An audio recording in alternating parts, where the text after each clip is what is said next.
শীতের সবজি মানে সব কিছু দিয়ে রান্না করে খাওয়া। শীতের সবজিটা খেতে আসলে খুব মজা হয়। আমি এখন বিসিয়ালা সিম বের হয়েছে বাজারে, নতুন নতুন বিসিয়ালা সিম দিয়ে, নতুন আলু দিয়ে, টমেটো দিয়ে, চিংড়ি মাছ দিয়ে রান্না করব। এভাবে তরকারিটা রান্না করলে খেতে অনেক বেশি মজা হয়। অবশ্যই একবার রান্না করে খেয়ে দেখবেন। আর শীতের সবজি কোন জেলায় কেমন করে রান্না করেন অবশ্যই কমেন্টে জানাবেন। প্রথমে আমি একটু পেঁয়াজটা চুলে দিয়ে নিলাম, নরম করে পেঁয়াজটা ভেজে নিব। তারপর দিয়ে দিব চিংড়ি মাছটা।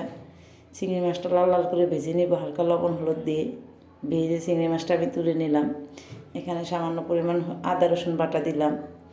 আদা রসুনটা কষিয়ে দিয়ে দেবো একটু মরিচ গুঁড়ো, হাফ চা চামচেরও কম দিয়ে দেবো হলুদ গুঁড়ো, ধনিয়া গুঁড়ো, স্বাদ মতো লবণ দিয়ে মশলাটা ভালো করে কষিয়ে নিব।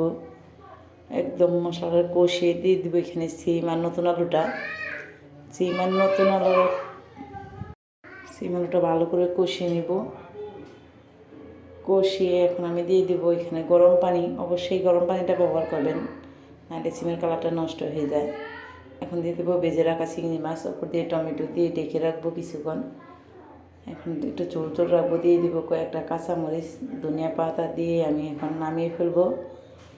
এই শীতের সবজিটা দিয়ে গরম গরম ভাত খেতে কী যেমন